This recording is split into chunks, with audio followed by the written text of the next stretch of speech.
Assalamualaikum warahmatullahi wabarakatuh. Bagaimana kabarnya? Semoga kita selalu diberi kesehatan dan keberkahan ilmu selamanya. Amin. Pada kesempatan sekarang, kita akan mempelajari tentang pengaruh interaksi sosial terhadap pembentukan lembaga sosial. Nah, minggu yang lalu kita sudah mempelajari tentang pengertian interaksi sosial.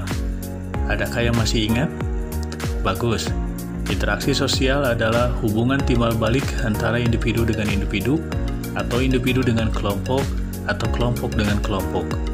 Ada dua syarat utama dalam interaksi sosial, yaitu adanya kontak sosial dan komunikasi.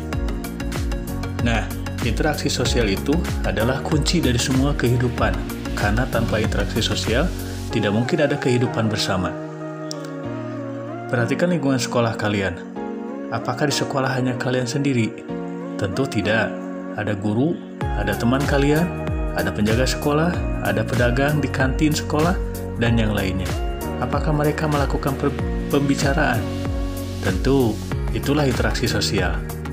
Kenapa kalian, guru, dan semuanya itu ada di sekolah? Ya, karena untuk memenuhi kebutuhan hidup. Kalian sekolah karena butuh ilmu. Para guru mengajar karena untuk memenuhi kebutuhannya. Begitu pula kepala sekolah, tenaga tata usaha, pedagang, dan yang lainnya. Dari interaksi sosial di sini terbentuklah lembaga sosial, yaitu sekolah. Jadi, dengan adanya interaksi sosial, akan terbentuk sebuah lembaga sosial. Interaksi sosial sangat berpengaruh terhadap terbentuknya lembaga sosial masyarakat. Melalui interaksi sosial, manusia saling bekerja sama, saling menghormati, saling gotong royong, saling menghargai. Sikap-sikap inilah yang mendorong terbentuknya lembaga sosial. Semakin kompleks kehidupan suatu masyarakat, maka semakin kompleks atau beraneka ragam pula lembaga sosial yang diperlukan untuk memenuhi kebutuhan hidupnya. Nah, kalau begitu, apa yang dimaksud dengan lembaga sosial? Sekarang kita lihat tentang pengertian lembaga sosial. Lembaga sosial terbentuk karena ada interaksi antar yang dilakukan oleh manusia. Setiap orang melakukan interaksi sosial dengan tujuan untuk memenuhi kebutuhan hidupnya. Manusia selalu ingin memenuhi kebutuhan hidupnya, karena manusia tergolong makhluk ekonomi atau homo economicus, yaitu makhluk yang selalu ingin memenuhi kebutuhan hidupnya dan selalu merasa tidak puas. Di antara kebutuhan itu misalnya kebutuhan akan keturunan, maka dibutuhkan keluarga. Kebutuhan pendidikan, maka terbentuklah sekolah. Kebutuhan makanan, maka terbentuklah pasar. Kebutuhan akan kesehatan, maka terbentuklah rumah sakit atau pusat kesehatan, dan yang lainnya. Ketika memenuhi kebutuhan hidupnya, manusia selalu berkelompok. Nah, dalam kelompok itu terdapatlah aturan-aturan dengan tujuan agar adanya keteraturan dalam hidup. Maka dibuatlah lembaga sosial. Jadi, lembaga sosial itu adalah lembaga yang mengatur serangkaian tata cara dalam memenuhi kebutuhan hidup manusia dengan tujuan untuk mendapatkan keteraturan hidup. Bisa juga diartikan lembaga sosial adalah keseluruhan dari sistem norma yang terbentuk berdasarkan tujuan dan fungsi tertentu dalam masyarakat. Dengan demikian, lembaga sosial terbentuk berawal dari individu sebagai makhluk sosial. Tidak mampu untuk hidup sendiri, mereka saling membutuhkan. Maka timbul aturan-aturan atau norma masyarakat agar adanya keteraturan hidup. Itulah yang dimaksud dengan lembaga sosial. Lalu, apa yang dimaksud dengan norma? Sekarang kita lihat tentang pengertian norma. Apakah di sekolah kalian ada peraturan?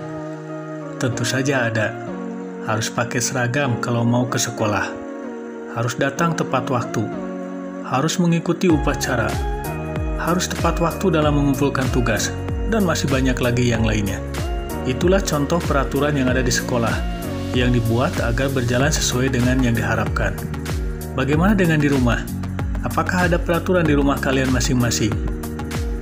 Aturan-aturan itulah yang dinamakan dengan norma. Jadi, norma adalah aturan atau ketentuan yang mengikat warga kelompok dalam masyarakat.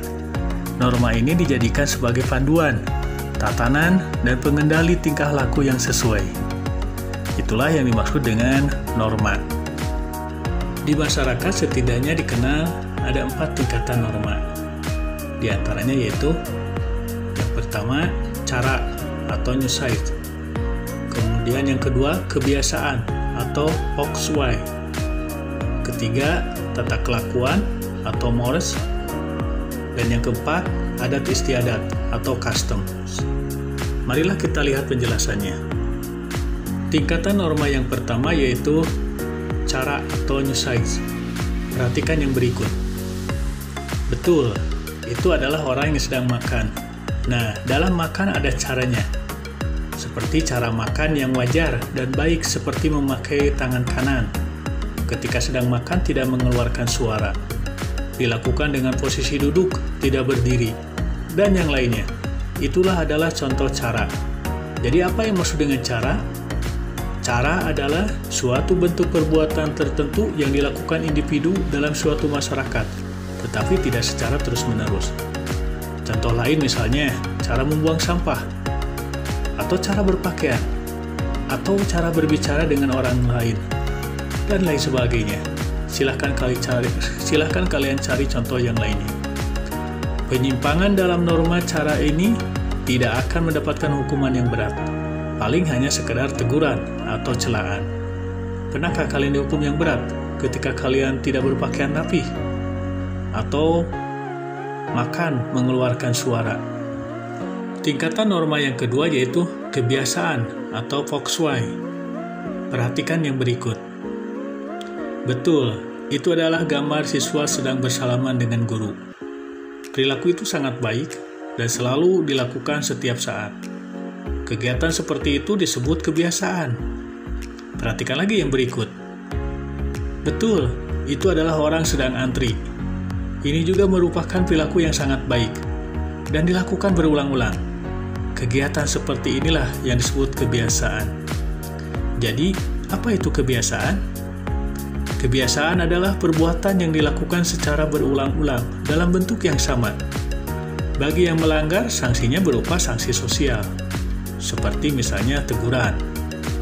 Nah, itulah yang dimaksud dengan kebiasaan atau pokswai. Silahkan kalian cari contoh yang lainnya. Tingkatan norma yang ketiga yaitu tata kelakuan atau mores. Perhatikan yang berikut. Betul, itu adalah di antara pelajar yang sudah biasa memakai pakaian seragam.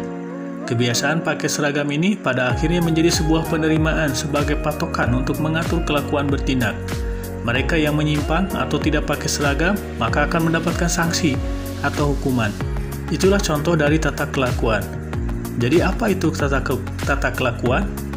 Tata kelakuan adalah sekumpulan perbuatan yang mencerminkan sifat-sifat hidup dari sekelompok manusia yang dilakukan secara sadar guna melaksanakan pengawasan oleh sekelompok masyarakat terhadap anggota-anggotanya.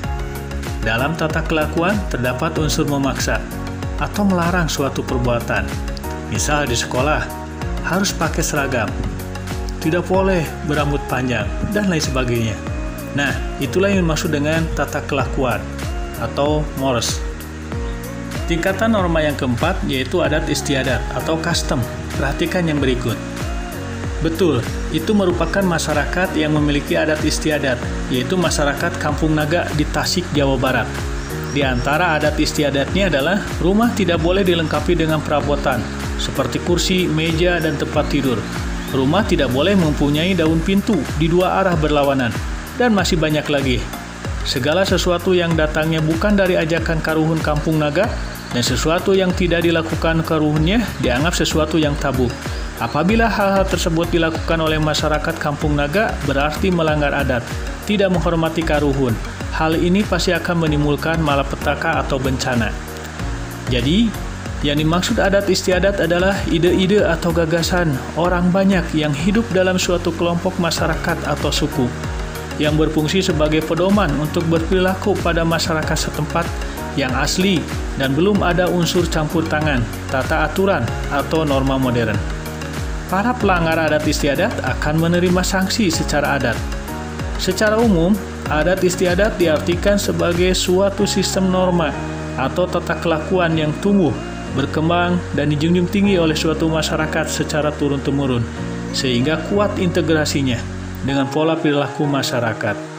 Itulah yang maksud dengan adat istiadat atau custom. Itulah materi tentang pengaruh interaksi sosial terhadap pembentukan lembaga sosial. Lembaga sosial pada umumnya terbentuk dari adanya nilai dan norma dalam masyarakat. Makna dari pelajaran kali ini diantaranya adalah, kalau kita ingin hidup tenang atau damai, ikutilah dan patuhilah peraturan-peraturan yang ada di sekitar kita, seperti mematuhi tata tertib sekolah, mematuhi peraturan lalu lintas, dan lain sebagainya. Demikianlah materi ini. Ketemu lagi pada pertemuan berikutnya dalam materi jenis dan fungsi lembaga sosial. Semoga bermanfaat bagi kita semua. Amin. Jangan lupa terus berdoa dan belajar.